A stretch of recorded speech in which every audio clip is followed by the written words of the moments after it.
मैत्रिणींनो नमस्कार. वेगळी वाट या मालिकेत आपलं स्वागत. या मालिकेअंतर्गत आपल्या करिअरची वेगळी वाट निवडणाऱ्या, त्यातून समाजसेवा करणाऱ्या भगिनींची भेट घेऊन त्यांच्या कार्याचा प्रवास आपण जाणून घेत असतो. आजही अशा एका वेगळी वाट निवडलेल्या मैत्रिणीची, सखीची आपण भेट घेणार आहोत.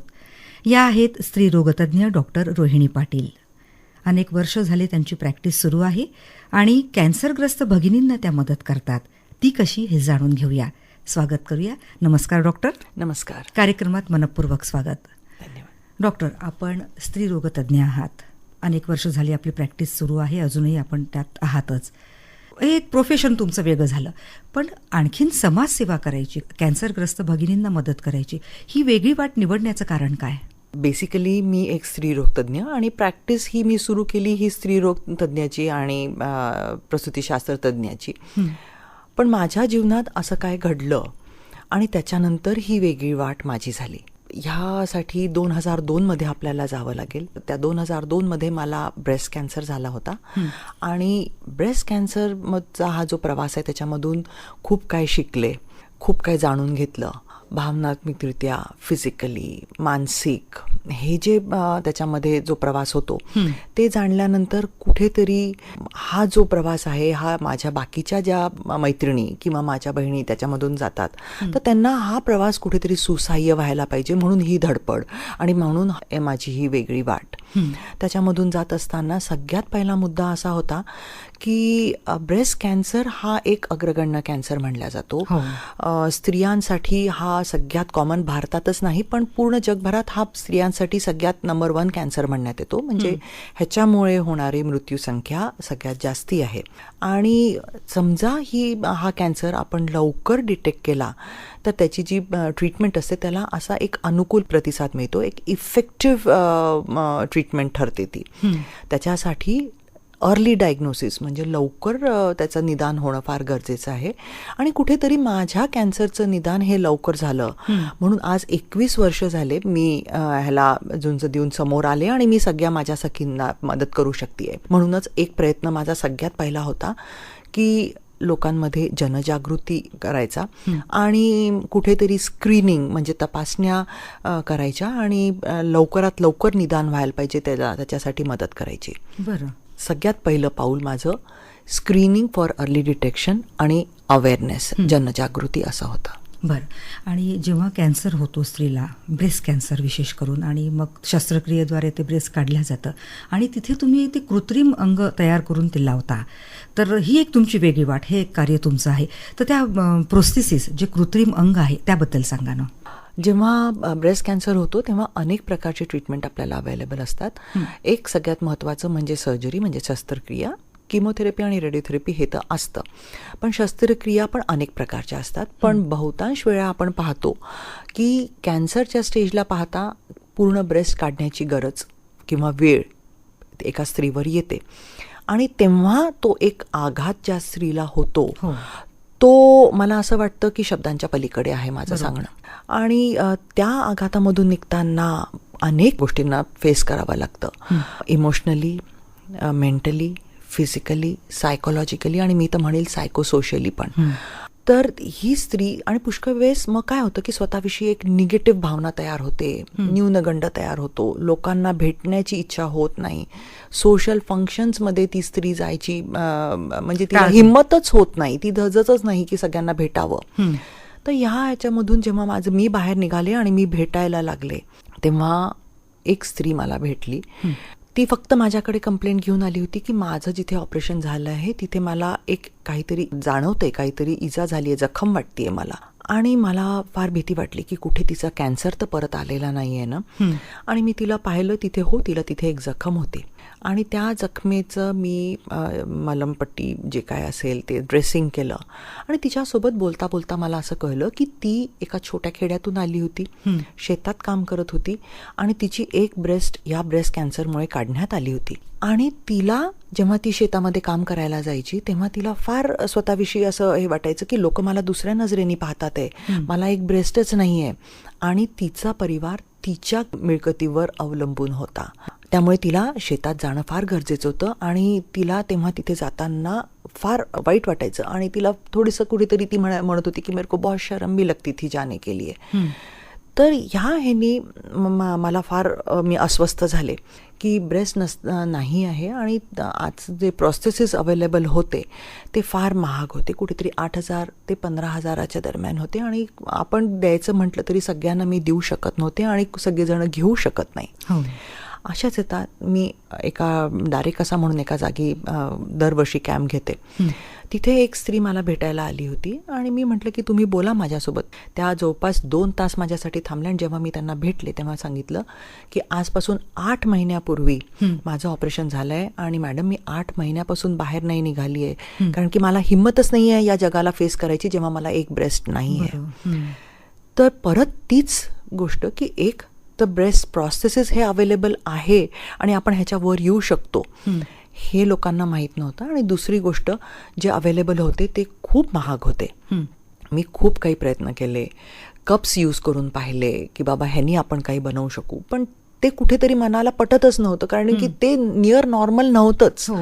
आणि मग जेव्हा माझा कॅन्सर झाला होता तेव्हा माझा मुलगा 8 वर्षाचा होता. हळूहळू तो मोठा झाला आणि तो पुढचं शिक्षण घ्यायला जेव्हा अमेरिकेत गेला होता आणि मी त्याला भेटायला जायची तेव्हा तिथल्या स्त्रियांमध्ये मी जेव्हा मिसळत होती आणि बोलत होते आणि तिथल्या ब्रेस्ट कॅन्सर सपोर्ट ग्रुपला मी भेटले तेव्हा मला एक स्त्री भेटली. तिने मला सांगितलं की मी क्रोशे आणि निटिंगनी बनवते आणि ते मी यूज करते म्हणून. आणि ते मी तिच्याकडून शिकले आणि परत शाळेमध्ये जे मी क्रोशे आणि निटिंग सोडलं होतं ते एकदा परत सुरू केलं आणि इतका आनंद झाला जेव्हा मी परत येत होते.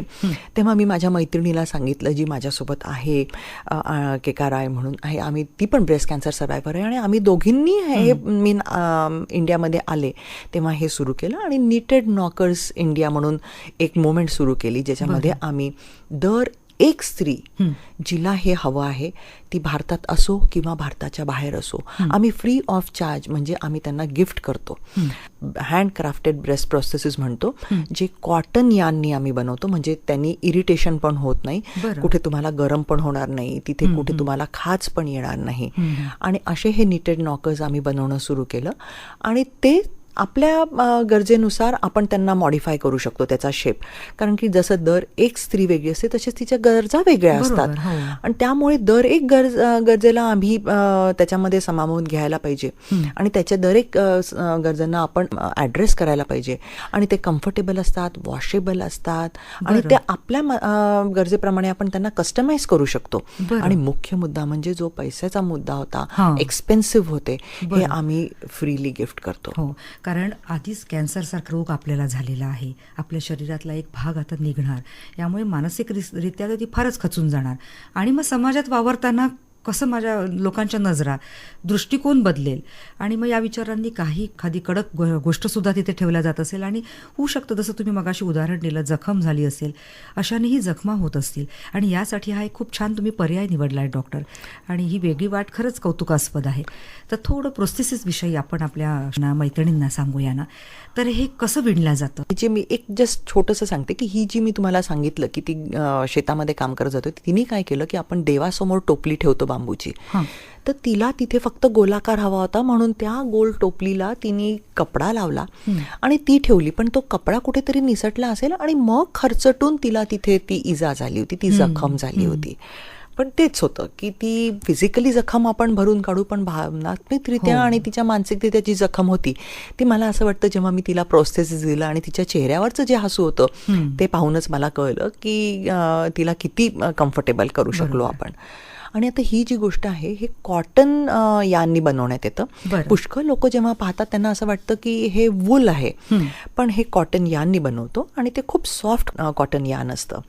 आणि हे आम्ही सगळे, मी, माझी मैत्रीण आणि बाकी आता जे व्हॉलेंटियर्स आम्हाला जुळलेले आहेत त्या सगळ्या आम्ही लोक बनवतो आणि वेगवेगळ्या नागपूर, मुंबई, पुणे, बेंगलोर, रायपूर, अहमदाबाद, हैदराबाद अशा सगळ्या ठिकाणी ज्या व्हॉलेंटियर्स आहेत हे बनवतात आणि ते आम्हाला पाठवतात आणि त्याच्या आतमध्ये आम्ही पॉलिफायबर, ज्यांनी ॲलर्जी होणार नाही, हायपो ॲलर्जिक पॉलिफायबरने आम्ही ते भरतो आणि मग तो एक छान उंचवटा आणि ब्रेस्ट सारखा ते दिसायला लागतं. बरं. आणि मग हे जे ब्रेस्ट प्रोस्थेसिस असतात ते ब्रामध्ये ठेवण्यात येतात आणि नॉर्मल ब्रा असतात त्याच्यामध्ये पण ठेवण्यात येतात. आणि हो, ही जी मुवमेंट आम्ही निटेड नॉकर्स सुरू केली या स्त्रियांना आणखीन कम्फर्टेबल करायला आजकाल आम्ही मॅस्टेक्टमी ब्राज म्हणजे अशा ब्राज ज्यांच्यामध्ये पॉकेट असतं आणि त्या पॉकेटमध्ये ठेवल्यानंतर ती बाई आणखीन कम्फर्टेबल होते, कारण की ते हलतच नाही. नॉर्मल ब्रामध्ये ठेवलं की सारखी भीती असते की अरे कुठे खालीवरती तर नाही झालं ना, सारखं आरसा दिसला की लक्ष देणं सुरू असतं. किंवा आपण कुर्ता घातला किंवा टी शर्ट घातलं तर नेहमी असं असतं की अरे दोन्ही एका लेवलला दिसतात आहे ना. पण जेव्हा आम्ही पॉकेट ब्राज देतो तर त्याच्यामध्ये ती फिक्स राहते आणि ती अजून कम्फर्टेबल आणि सिक्युअर्ड फील करायला लागते. तर जेव्हा आम्ही ही नेक्स्ट स्टेप घेतली तेव्हा त्या अजून खुश झाल्या. जेव्हा आम्ही गव्हर्नमेंट हॉस्पिटलमध्ये दर आठवड्याला जातो तर त्या अशा वाट पाहतात आणि फोन पण नंबर तिथे डिस्प्ले असतो तो फोन करतात. मग सांगतात की मॅडम तुम्ही मला दिलं होतं ना, माझ्या मैत्रिणीलाही हवंय, तुम्ही देऊ शकाल का? तर लगेच आम्ही म्हणतो का नाही, आम्ही त्याच्यासाठीच हे करतोय. आणि मुख्य म्हणजे काय आहे ना, ते वॉशेबल आहे. त्याच्यामधलं पॉलिफायबर काढून घ्यायचं आणि मग साध्या साबणाने त्याला वॉश करायचं. फक्त काय आहे ना की त्याला पिळायचं नाही. आणि ते असं सपाट जागी आपण 2 कपड्यांच्या लेअरमध्ये पहिले पाणी टिपून घ्यायचं आणि मग वाळू द्यायचं. तर आम्ही जरी एक ब्रेस्ट निघाली असेल तरी आम्ही 2 देतो, म्हणजे एक ती वापरते आणि दुसरं ती धुते. तर त्यामुळे घामानी ओलं झालं असेल तरी सुद्धा स्वच्छता ती मेंटेन राहतेच. तर ते कम्फर्टेबल आहे, सॉफ्ट आहे, कॉटन यांनी बनलेलं आहे, इझिली कस्टमाइज करू शकतो आणि वेगवेगळ्या साईजमध्ये आम्ही देतो. ABCD जो ब्राचा कप साईज असतो त्याप्रमाणे देतो. आणि काही ब्राजमध्ये नंबर लिहिलेलं नसतं ABCD. तर त्यावेळेस आम्ही त्यांना म्हणतो की समजा बाहेर गावातल्या असतील तर त्या आम्हाला एक रुटीन त्यांचा फोटो काही फॅमिली फंक्शनमधला देतो. पण नागपूर आणि नागपूरच्या आजूबाजूच्या ज्या असतात त्या स्वतः येऊन आम्ही त्यांना फिट करून देतो, बरोबर कस्टमाइज करून देतो. खरंच ह्या फार कम्फर्टेबल फील करतात. बरं डॉक्टर, कुठल्या स्त्रीचं दोन्ही स्तन शस्त्रक्रियेद्वारे काढण्यात आलं असेल तर मग यासाठी हे वापरल्या जातं का प्रोसेस? ॲब्सोल्युटली. दोन्ही स्तन काढले तरी मग आम्ही त्यांना 2 पेअर देतो, 4 प्रोसेसेस देतो आणि मॅस्टेक्टमी ब्राज पण देतो. पण एक गोष्ट लक्षात घेण्याची असं आहे की हे प्रोसेसेस फक्त दिसण्यासाठीच असं नाही, पण हे दुसरा त्यांचा फायदा असा असतो की जेव्हा एक ब्रेस्ट काढतो तर आपल्या बॉडीचा बॅलन्स कुठेतरी जातो. आणि मग काय होतं की आपला जो स्पाईन आहे, पाठीचा मणका, ह्याला कर्व येतो. आपण स्कोलिओसिस म्हणू शकतो. कर्व येतो आणि त्याला कुठेतरी बॉडी बॅलन्स परत आणण्यात मदत ही प्रोसेसेस करतं. ह्याच्यामध्ये तुमच्या जी ब्रेस्ट तुमची असते जी काढलेली नाही आहे त्याप्रमाणे तुम्ही ह्याच्यामध्ये वजन टाकू शकता. कुठे 5 रुपीज कॉईन, कुठे 10 रुपीज कॉईन, कुठे 20 रुपीज कॉईन, असं हे जे कॉईन टाकलं किंवा एखादा मार्बल, एखादा खडा, जेणेकरून तुम्ही त्या दुसऱ्या ब्रेस्टसोबत तुमचं वेट, या ब्रेस्टचं प्रोसेसेसचं वेट तुम्ही मॅच करू शकता. आणि मग कुठे खांदा झुकणं किंवा समोर येणं किंवा पाठीच्या मणक्याला कर्व येणं ह्या गोष्टी सुद्धा अवॉइड होतात. म्हणजे हे फक्त दिसण्यापुरती मर्यादित नाहीये, ह्याचा अनेक फायदे तुम्हाला नंतर मिळतात. बरोबर. बरं डॉक्टर, असंही होत असेल ना, कॅन्सर कमी प्रमाणात असेल ब्रेस्टमधला आणि कॅन्सरचाच भाग काढण्यात येत असेल, ब्रेस्ट काढल्या जात नसतील, पण जरी तो थोडासा भाग काढला तरी ब्रेस्ट अनइवन दिसतील, तर अशासाठी पण ही सुविधा आहे? ॲब्सोल्युटली. जेव्हा आपण ब्रेस्ट कन्झर्वेशन सर्जरी करतो तर नेमका फक्त तो ट्युमरच काढण्यात येतो आणि मग कुठेतरी एक असा खचका किंवा एक डिप्रेशन तिथे तयार होतं, लॉस होतो ना तिथला टिश्यू. तर त्यामुळे तिथे अनइवन राहतं, कुठे गड्डा येतो तो तिथे. तर मग काय होतं की आम्ही त्यांना शिकवतो की बाकीचं पूर्ण पॉलिफायबर काढून घ्यायचं, त्याला त्याप्रमाणे सील करायचं आणि मग ते तिथे ठेवायचं, म्हणजे ते पण जो गड्डा असतो तो भरून निघतो. अनइवननेस नाही दिसत मग तो. आणि हे साधारण किती वर्ष वापरू शकतात मग? जनरली तुम्ही व्यवस्थित वापरलं ना तर 2-2.5 वर्ष आरामात काहीच होत नाही. पण पुष्कळ वेळेस काय होतं की 1 वर्षातच लोकांचं खराब होतं. मग त्या स्त्रिया परत आम्हाला कॉन्टॅक्ट करतात आणि मग आम्ही त्यांना परत पाठवतो. मग त्यांना असं होतं की नाही, आम्हाला तुम्ही 1 वेळा फ्री दिलं, आता द्याल का? का नाही देणार? तुम्ही जितक्या वेळा मागणार फ्रीच देणार. कारण की जेव्हा मला कॅन्सर झालेला होता तर त्यावेळेस माझ्या करिअरची फार सुरुवात होती. मी माझ्या प्रॅक्टिसमध्ये सेटल झालेले नव्हते आणि त्यावेळेस जेव्हा मी मुंबईला सेकंड ओपिनियनसाठी गेले होते तर तिथल्या मला ऑन्को फिजिशियननी म्हटलं की एक गोष्ट तर तुम्ही एवढे यंग होते आणि तुम्ही ब्रेस्ट काढली, तुम्ही ब्रेस्ट कन्झर्वेशन सर्जरी का नाही केली, आणि सेकंड तुम्ही प्रोस्थेसिस यूज करत नाही आहे. कारण की या सगळ्या धावपळीमध्ये मी कुठेतरी विसरूनच गेले होते की मी प्रोसेसेस यूज करायला हवंय म्हणून. बरं. आणि मग त्यांनी मला ॲड्रेस दिला आणि मी तिथे गेले. तर त्यावेळेस आजपासून 21 वर्षापूर्वी ते प्रोसेसेस मला असं वाटतं 6 की 7 हजाराचं होतं. आणि मला तो एक धक्काच बसला होता की बापरे, मी 6-7 हजार खर्च करायचे, कारण की त्यावेळेस मी कुठे सेटल नव्हते झाले. तर त्यामुळेच पण मला हा विचार आलेलाच होता आणि आजही तो विचार होताच. त्या ह्यानी हे जे प्रोसेसेस आहे आम्ही जे बनवतो त्या मी तेव्हाच ठरवलं की मी समजा ह्याच्यामध्ये हे केलं तर मी दर एक स्त्रीला हे फ्रीच देणार. आणि अनेक मदतीचे हातही असतील ना, कारण भरपूर मागणी आहे. तर कसे मदतीचे हात मिळतात? ॲब्सोल्युटली. मी तर सगळ्यांना म्हणजे एक बिग थँक्यू.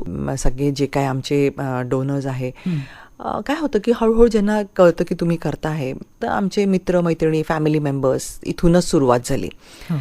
यान हे एक माझा मित्र, आम्हाला नेहमीसाठी त्यांनी सांगितलं की रोहिणी यान कितीही लागलं तरी ते माझ्याकडूनच राहणार. तर त्यामुळे यानची आम्हाला फिकरच नाही आहे. किती यान लागलं तरी आम्हाला ते फ्री मिळतं. आणि आमच्या व्हॉलिंटियर्सला आम्ही ते यान पोस्ट करतो की बाबा तुम्ही बनवताय हे यान, आम्ही तुम्हाला पाठवतो, या यानचं बनवून तुम्ही आम्हाला परत पाठवा. फिलिंग आम्हीच करतो. पहिले काय व्हायचं की पोस्टेजचा पण तो खर्च होता, पण आणखीन एका मित्रांनी पोस्टेजचा खर्च पण घेतला की पोस्टेज तुम्हाला जे लागेल ते आम्ही देणार. आणि मग फॅमिली मेंबर्स तर नेहमीसाठीच समोर होतेच. ह्यांनी मग पॉलिफायबर किंवा मग आम्ही बाकीचं कधी कधी पोस्टेज पण जास्ती लागतं त्याच्यासाठी, किंवा पॅकेट्स लागतात किंवा आम्हाला प्लॅस्टिक बॅग्स लागतात, त्याच्यामध्ये टाकून आम्ही पाठवतो. तर ह्याचा सगळा खर्च फ्रेंड्स आणि रिलेटिव्स आणि फॅमिली ह्या सगळ्यांनी उचलल्यामुळे आमची वाट फार सोपी झाली. खरंच म्हणजे ही वेगळी वाट अगदी अशी सरळ चालली आहे आणि ते कार्य उत्तमरित्या तुम्ही करत आहात. आणि मला असं वाटतं की ह्या प्रोसेसेसमुळे कॅन्सर झालेल्या भगिनींमध्ये एक प्रचंड आत्मविश्वास निर्माण झाला असेल, जो या रोगामुळे जो डाऊन झाला होता. आणि तुमच्यासारखे मदतीचे हात त्यांना मिळत आहेत, खरंच कौतुकास्पद आहे. बरं डॉक्टर, आपण आता तुम्ही जसं नागपूर आहे, नागपूर व्यतिरिक्त तुम्ही ग्रामीण भागातही भरपूर मदत करतात. कशी प्रतिक्रिया या व्यक्तींची असते आणि प्रतिसाद कसा मिळतोय तुम्हाला? तुम्ही त्यांचा प्रतिक्रिया ऐकले ना तर कसं मन भरून येतं. बरं. जेव्हा आम्ही त्यांना प्रोसेसेस देतो तर मी सांगते ना की त्या स्त्रिया म्हणतात की हमने तो सोचा ही नहीं था कि हमारे बारे में इस तरह से भी विचार करने वाला कोई होगा. बरोबर. त्यांचं असं म्हणणं असतं की घरात लोकांना असं वाटतं, आम्ही त्यांना बोलून दाखवलं असतं तर लोकांना, आमच्या फॅमिली मेंबर्सला वाटलं असतं की काय हिला हे काय विचार आले मनात. कॅन्सर सारखा तर आजार आपण त्याला ट्रीटमेंट देतोय आणि त्याच्यातून बाहेर निघाल्यानंतर ह्याची काय गरज. अहो त्यांनाच सोडा, पण जेव्हा मी हे सुरू केलं तर माझे जे काही ओळखीचे होते आणि काही कलिग्स होते त्यांनी म्हटलं की रोहिणी तू हे जे जनजागृती करते ते ठीक आहे, तू स्क्रीनिंग करते ठीक आहे, ह्याची काय गरज. तर मी त्यांना फार सोप्या शब्दात सांगितलं की आमचे गरजा ठरवणारे तुम्ही कोण. बरं. आमच्या गरजा आम्हाला माहिती, आमची जी कुचंबणा होते किंवा आम्ही जे प्रॉब्लेम्स फेस करतो हे आम्हालाच माहिती आहे आणि हे गरजेचं आहे. हे फक्त आम्ही दिसण्यासाठी यूज करत नाही, हे आम्हाला बाकीसुद्धा बॉडी बॅलन्स आणि आमचे बॉडी मेंटेनन्ससाठी पण आम्हाला फार मदत करतात. आणि कुठेतरी आमचं ते स्माईल, आमची ती कॉन्फिडन्स, आमचं तो स्ट्रेंथ आम्हाला परत मिळते. बरोबर. तर जेव्हा आम्ही मेडिकल कॉलेजमध्ये जातो तेव्हा त्या स्त्रिया जेव्हा मी त्यांना देतो आणि ते जे आम्हाला एक मिठी मारतात आणि ते त्यांच्या चेहऱ्यावरचं जे स्माईल असतं ते खूप काही सांगून जातं. आणि जेव्हा पोस्टाने आम्ही पाठवतो आणि मग नंतर ते मेसेज पाठवतात की it is so comfortable and we never thought that somebody is going to gift it to us. आणि त्यांना एक तर जेव्हा त्यांना कळतं आणि ते फोन करतात तेव्हा विचारतात, मॅडम इसको कितने पैसे लगेंगे. तर मी त्यांना हेच म्हणते की ये अनमोल है, हो, इसके कोई पैसे नाही. खरंच म्हणजे आयुष्यामध्ये एक सुखाचा तो धागा आहे तुम्ही ज्याने विणता, तो त्यांना गवसलेला आहे आणि त्याचा उपयोगी अनेक रुग्ण करतात, त्याचा एक आनंद आहे ना. म्हणजे कुठेतरी एक जागरूकता लोकांमध्ये आलेली आहे की त्यातनं निघा, जरी आपल्याला हा रोग झाला, हे आजार झाला आहे, त्यातून निघा आणि पुढची वाटचाल आपली यशस्वीरित्या घडवा. ॲब्सोल्युटली. आणि जेव्हा आम्ही भेटतो त्यांना, मी आणि माझी मैत्रीण, तर त्या आम्हाला प्रश्न विचारतात की मॅडम तुम्ही पण यूज करताय का, तुम्ही तर अगदी नॉर्मल दिसता, आम्ही पण असंच दिसू का. म्हटलं ॲब्सोल्युटली तुम्ही असंच दिसणार. नाही आम्हाला पण असंच राहायचंय तुमच्यासारखं. म्हटलं राहणारच. आणि आम्ही त्यांना नेहमी सांगतो की अप्स अँड डाऊन्स येतात, फोन करा, बोला, आपण एकमेकींच्या मदतीला आहोत. बरोबर. बरं, थोडं कॅन्सर या आजाराविषयी बोलूया ना डॉक्टर. आजकाल कॅन्सर झपाट्याने वाढत चाललेला आहे, तर काय कारणं आहेत याची? ब्रेस्ट कॅन्सर हा इतका वाढून राहिला आहे आणि सगळ्यात चिंतेची बाब म्हणजे आता हा यंगर जनरेशनमध्ये पण पाहण्यात येतो आणि तुम्हाला अगदीच आश्चर्य वाटेल आणि तुम्ही ऐकाल तर की मी 19 वर्षाची सगळ्यात यंग ब्रेस्ट कॅन्सर पेशंट पाहिलेली आहे. म्हणजे वाढतो तर आहेच पण यंगर जनरेशनमध्ये पण येतो आहे. आणि महत्त्वाची गोष्ट इथे सांगायची म्हणजे हा पुरुषांमध्ये पण पाहण्यात येतो. ब्रेस्ट कॅन्सर म्हटलं म्हणजे आपल्याला एक स्त्री समोर येते, पण मेल ब्रेस्ट कॅन्सर पण असतो, त्यांना पण ब्रेस्टचा ज्या फुल्ली डेव्हलप नसतात. पण ह्याच्यामध्ये लोक म्हणतात की का एवढं का वाढलेलं आहे, तर महत्त्वाची गोष्ट म्हणजे लाईफस्टाईल. आपल्या पाश्चात्य देशामध्ये, वेस्टर्न कंट्रीजमध्ये ह्याचा इन्सिडन्स जास्ती आहे. आपल्या देशामध्ये त्याच्यापेक्षा कमी आहे, पण आपल्या ह्याच्यामध्ये मृत्युमुखी पडण्याची संख्या त्यांच्यापेक्षा जास्ती आहे. कारण काही आपल्या इथे कुठेतरी 3rd आणि 4th स्टेजमध्ये गेल्यानंतर ती स्त्री समोर येते आणि तिथे अर्ली स्टेजमध्ये डिटेक्ट होतो, म्हणून त्यांच्या ट्रीटमेंटला एक खूप असा चांगला प्रतिसाद मिळतो आणि त्यांची सर्व्हायवल रेट जास्ती असतो. आपल्याकडे कुठे मृत्युमुखी संख्या जास्ती असते. ब्रेस्ट सेम आहे, सगळं सेम आहे, पण का? कारण काही जनजागृती कमी आणि बायकांना समोर येण्याची, स्त्रियांना कुठेतरी विचारच नसतो ना, कारण स्वतःच्या तब्येतीकडे लक्ष देणंच नसतं. जेव्हा धोक्याची घंटा वाजते तेव्हा मग डॉक्टरांकडे जाण्यात आणि मग तेव्हा कुठेतरी वेळ आपल्या हातातून निघून गेलेली असते आणि मग कॅन्सर म्हणजे मृत्यू एक असं समीकरण करण्यात येतं. पण अगदीच नाही हे समीकरण. मला असं वाटतं की मला पाहून तरी 21 वर्ष झाली आहेत मला, हे समीकरण असं नाहीच. पण अर्ली डिटेक्शन झालं तर, आणि म्हणूनच कुठेतरी जनजागृतीचा अभाव असल्यामुळे स्त्री समोर येत नाही आपल्या देशामध्ये आणि 3rd आणि 4th स्टेजमध्ये येते. म्हणून सगळ्यात पहिलं जनजागृती. दुसरं स्क्रीनिंग. लोकांना असं वाटतं की का जावं मी मॅमोग्राफी करायला, का जावं मी स्क्रीनिंग करायला, मला तर त्रासच नाही. पण अर्ली स्टेजमध्ये त्रासच नसतो आणि जेव्हा त्रास होतो तेव्हा ती स्टेज पुढे गेलेली असते. म्हणून समजा आपण रेग्युलर स्क्रीनिंग केलं तर 40 वर्षानंतर दर एक स्त्रीनी मॅमोग्राफी करायला पाहिजे आणि दर एक मुलीनी आणि स्त्रीनी 20 वर्षाच्या नंतर सेल्फ एक्झामिनेशन, स्वतःचे स्तन स्वतः तपासायला हवेत. ते दर महिन्याला तपासायला हवेत. समजा तुम्ही प्रेग्नंट आहात तर 1 दिवस ठरवून ठेवा. समजा तुमचा मिनोपॉज आला तरी सुद्धा 1 दिवस महिन्यातला ठरवून ठेवा आणि तुमची इरेग्युलर सायकल्स असतील तरी सुद्धा 1 दिवस ठरवून ठेवायचा आणि त्या दिवशी दर एक स्त्रीनी स्वतःची तपासणी करायलाच हवी. जेव्हा तुम्हाला तुमच्यासाठी नॉर्मल काय आहे हे कळेल तेव्हाच कुठेतरी त्याच्यामध्ये फरक पडला तर तुम्हीच सगळ्यात पहिली व्यक्ती राहाल जे तुम्हाला कळणार आणि मग तुम्ही डॉक्टरकडे जाऊ शकणार. तर तिथे कुठेतरी छोट्यातला छोटा फरक आपल्याला जाणवायला पाहिजे. त्याच्यासाठी तुम्हाला नॉर्मल काय आहे हे कळायला हवं. म्हणून स्वतःची तपासणी स्वतः करणं गरजेचं. 20 वर्षानंतर सेल्फ एक्झामिनेशन आणि 40 वर्षानंतर मॅमोग्राफी, इयरली मॅमोग्राफी ही करणं गरजेचं आहे. पण समजा तुमच्या फॅमिलीमध्ये कोणाला ब्रेस्ट कॅन्सर झाला असेल, म्हणजे जवळची आई, बहीण, मावशी आणि नानी, 1st डिग्री रिलेटिव्ह म्हणतो, अशामधल्या कोणाला झाला असेल तर तुमची नक्कीच रिस्क वाढते. आणि अशा लोकांची आम्ही एक्झामिनेशन त्यांच्या रिलेटिव्हला जेव्हा झाला असेल त्याच्या 10 वर्ष आधीपासून सुरू करतो. मग त्यावेळेस आम्ही मॅमोग्राफी करतो, पण ती सोनोग्राफिकली करतो आणि 40 वर्षानंतर मॅमोग्राफी करतो. बरोबर. म्हणजे जर स्त्रीला कॅन्सर झाला असेल तर तिने त्यातनं, शस्त्रक्रियेतनं ती जाईल, त्यातनं तिने निघावं आणि पूर्ववत पुन्हा आपल्या आयुष्याकडे वळावं. कारण सायन्स एवढं प्रगत झालेलं आहे, निरनिराळे शोध लागत आहेत. जसं आता हे प्रोस्थेसिस, कृत्रिम अंग लावण्याचं आहे, तुमच्यासारखे मदतीचे हात पुढे येत आहेत. तर मग अशा भगिनींना तुम्ही काय संदेश द्याल जाता जाता? मी सगळ्या भगिनींना हेच सांगणार आहे की तुम्ही स्वतःची काळजी घ्यायलाच हवी, स्वतःला विसरू नका. सेल्फ केअर फार इम्पॉर्टंट आहे. आपण फॅमिलीची केअर तर घेतोच, पण स्वतःची काळजी घ्या आणि समजा असं काही झालं असेल तर बिलकुल कॉन्टॅक्ट करा आणि सगळ्या प्रकारच्या मदतीसाठी आम्ही समोर आहोत. तर आणखीन काही या व्यतिरिक्त या कार्यामध्ये पुढचं पाऊल उचलायचं ठरवलं आहे का? या कार्यामध्ये आता पुढचं पाऊल तर आहेच की आम्ही मॅस्टेक्टमी पिलोज पण देतो आहे, मॅस्टेक्टमी ब्रास पण देतो आहे. जेव्हा ऑपरेशन होतं तेव्हा एक नळी लागलेली असते ज्याच्यामधून पाणी बाहेर निघत असतं आणि ते कलेक्ट होतं. ते हातात घेऊन फिरावं लागतं, म्हणून एक शबनम सारखी छोटी ड्रेन बॅग होल्डर पण आम्ही देणं सुरू केलं. जेव्हा किमो घेतो तेव्हा केस जातात, त्याच्यासाठी विणून किमो कॅप्स पण देतो. आणि म्हणजे मग मॅस्टेक्टमी ब्रा, प्रॉस्थेसिस, मॅस्टेक्टमी पिलो, किमो कॅप्स आणि ड्रेन बॅग होल्डर. आणि त्याच्यासोबतच त्यांना हाताला सूज येते त्याच्यासाठी पण रिहॅबिलिटेशन मी स्वतःला त्याच्यासाठी सर्टिफाईड लिम्फिडिमा थेरपिस्ट हा एक जी कोर्स असतो ते केलेला आहे. त्याच्यासाठी पण म्हणजे जेणेकरून आयुष्य हे पूर्ववतच राहावं, त्याच्यासाठी सगळे प्रयत्न. तर ह्या सगळ्या प्रकारे सुरूच आहे. आणि एक मोठं पाऊल निट अँड नॉकर्स इंडियाला हे उचलायचं आहे की आम्हाला आमची स्वतःची मॅमोग्राफी व्हॅन हे घ्यायचं आहे. तर पाहूया ते केव्हा जमतंय. होईल नक्कीच. शुभेच्छा आहेत. तर उत्तम पाऊल आपण उचललेलं आहात डॉक्टर, आणि इतक्या समाजसेवेचं एक फुलने फुलाच्या पाकळीरूपी मदत तुम्ही करत आहात आणि एक आनंद स्त्रियांच्या चेहऱ्यावर तुम्ही देत आहात.